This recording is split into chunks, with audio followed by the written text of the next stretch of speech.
What's up guys and welcome back to another episode of the Realistic Career Mode. This is episode number 37. We're officially ending season 2 today on the back of our final day defeat at Old Trafford against Manchester United. Obviously that loss meant we did miss out on qualifying for the Champions League. Finished in 5th place, 5 points behind Manchester City, but you have to say, what a successful season 2. Our first ever domestic cup final, getting to the EFL Cup final, only to lose in heartbreaking fashion to Manchester City. FA Cup, getting to Wembley, a semi-final appearance, only to lose to a better team in Chelsea. And again, a 5th place finish and 1 game away from the Champions League as well. Season 2 was a great campaign, regardless of the heartbreak we had along the way as well. So heading into season 3 with Southampton, I was very excited to see what we'd be given for a transfer budget for our first year in Europe at St Mary's. And there's your answer. £115 million, that's minus the sales we agreed last season as well for Gineppo and Vokins as well. But a starting budget on the first day of £115 million, and I was like, yeah, I don't think that's too realistic. Now, don't get me wrong, we're a club on the rise. We only just missed out on the Champions League. We're a club with high ambition, good young talent. And, you know, we're a Premier League side. We know the Premier League is just full of money, primarily due to TV revenue. But 115 million with the sales that will go through, probably around 120 to 122.5 mil in total. Yeah, didn't really think that was quite realistic. So what I decided to do was just bolster our scouting team. Picked up a couple of 5-star scouts, and I also decided to recall a couple that are out on missions right now, and I'll replace them with better scouts as well. Spend a few million on improving our scouting team, and also new contracts as well. But I guess I wasn't too surprised at the big budget I was given when I saw these objectives. In the Europa League this year, we got to reach the final. Our first year in European football, and the board want us to get to the grand finale. And in the Premier League, you would have seen it as well. Finish in a Champions League spot. Now, last season we were close to doing that, but just couldn't get over the line. This year the board is saying top 4. So I mean, I guess I could kind of see why we were given a massive budget. You know, that the board clearly think if we spend enough money, we'll be able to get over that hurdle, break up the top 4, and also reach our first ever European final as well. But you look at the team here, it's a 4.5-star side. To me, that's not my target this season. Champions League football is not my target. It's kind of like last season when I said that my target was top 10.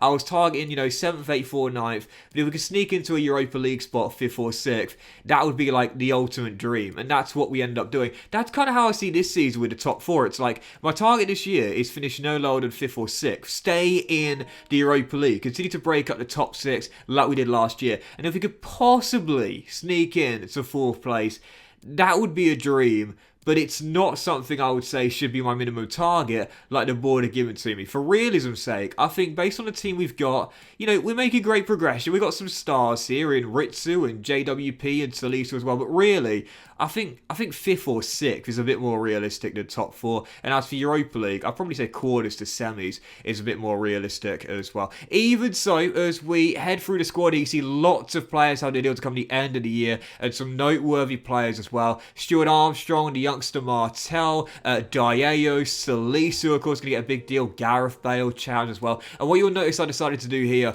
was give some pay increases and big pay increases to my star players as well, although not as big as I almost accidentally did here of £900,000 for Salisu. Yeah, not quite going to make him the most expensive player in world football. Hey, he's a heck of a centre-half. Everyone knows that. Great young talent. I'm sure he'll be a big boy in a few years' time, but yeah, he might get a great big salary at a big club, but I don't think Southampton can afford 900 grand a week. But even so, 90 grand a week for Salisu, 24 years old now, approaching the prime of his career, and yeah, he definitely deserves it. Che Adams got a pay increase to 60 grand a week as well. Last year was our second highest scorer in the team, so of course he'll be staying here as our long-term successor for Gareth Bale. Diallo has really nailed down a first team spot in this side alongside James Ward-Prowse, anchorman in his team. He also got a pay increase of almost double the current wage he's on right now. And the reason being, and you'll see during a few of these negotiations here, particularly with Martel, we didn't need to give them as much money as we did. For Martel, the agent said 1.5 grand a week, and I was like, Yeah, really? I mean, don't get me wrong, he's not progressed that well, but even so, 69 rated 18-year-old, still has some potential. Probably deserves a bit more than that, especially because he is still quite an important squad member for us. But even so, I didn't need to do this. I didn't need to give big pay increases. Like for Salisu, for example, I doubled the wage his agent wanted, but I thought for realism it was the right thing to do. First, to cut into the monster transfer budget we were given, but also because we're now a European side. When clubs do make the transition from a mid-table side to a European side, they often feel the need to, retain the services of their players and also reward them for that by offering them more money per week. It just kind of makes sense. Like Tino Livramento, for example, he's on 6.8 grand a week. He's 80 rated, 20 years old. He's an incredible young fullback. Like, no, he needs to be on more money, so I didn't need to do that. But I thought for realism, and to cut into the monster transfer budget, it was the right thing to do. So on the back of the big contracts given out there, plus, of course, hiring those scouts as well, our budget now down to £100 million as well. So I thought that was the right thing to do there. Reduce the budget slightly. Okay, maybe you could see like an 80 million budget, 80, 90 million for Southampton here, being a side now in Europe, ambitious of playing in European finals, playing in the Champions League in a year or two as well. But 115 million, I believe we started off with, minus the sales as well. Yeah, it was a bit too much. I think I did the right thing there by cutting into it and doing it in a realistic way too. But even so, start the transfer window off. You saw the players on the transfer list there. Jack Stevens and Lyanco are definitely moving on. Had bids for both here. Turned down one from Celta Vigo for Stevens because it wasn't really a realistic destination for the Southampton long-term servant. Lyanco, however, wanted by Venezia in Italy. Didn't think this was too unrealistic. The 2 years he spent here, he's barely played. 4/5th choice centre back. 2 years left of this deal. Best to cash in. We'll get 6 million and send him to the Serie A. I'm totally fine doing that as well. And you might have seen as well for David Araya, Brentford, who have just been promoted to the Premier League again, wanted to buy him back. And I was like, well, loved by the Bees fans, don't get me wrong, but he was the joint top clean sheet maker in the Premier League last year. We're in the Europa League this year, and Brentford have only just come up again. I think it's unrealistic for him to move back there after just 1 year and make a step down, if you will. But even so, for new signings with Southampton, with the monster budget we had, I really don't want to sign a big star this season. I mean, maybe, possibly one really class European standard player, because we are now a European side, but despite the big budget we've been given,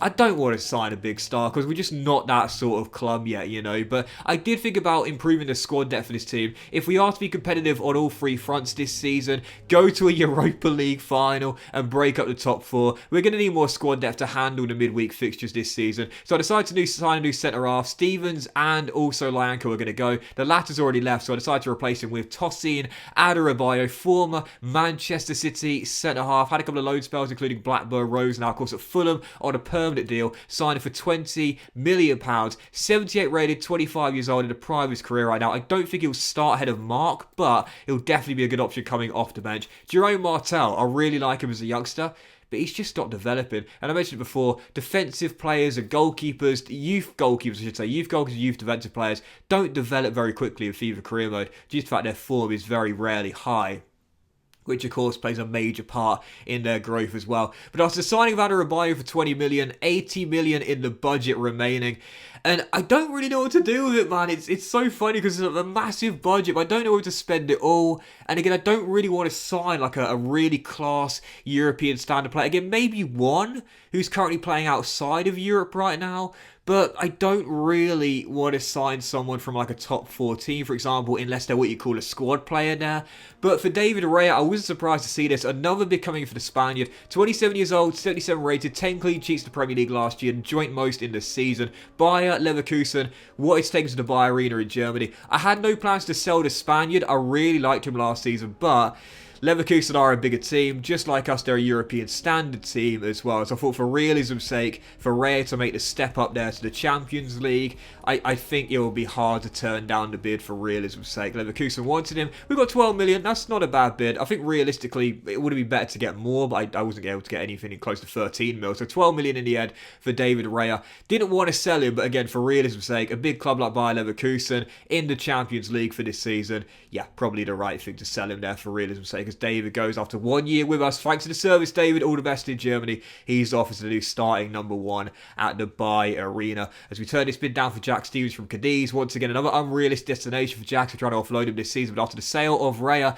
our budget now up to around £90 million. Out of a month and a half to go in the transfer window, Guys, suggestions, let me know in the comments, because really, I don't know who to buy. For realism's sake, I don't know who we should be signing, and I really don't know what to do with this money. Even so, thank you so much for the season opener, guys. Really hope you enjoyed. If you had a please like, much love to you all. Have a fantastic day, and I'll see you for the following episode of the Realistic Career Mode, where we will definitely make some more signings very soon.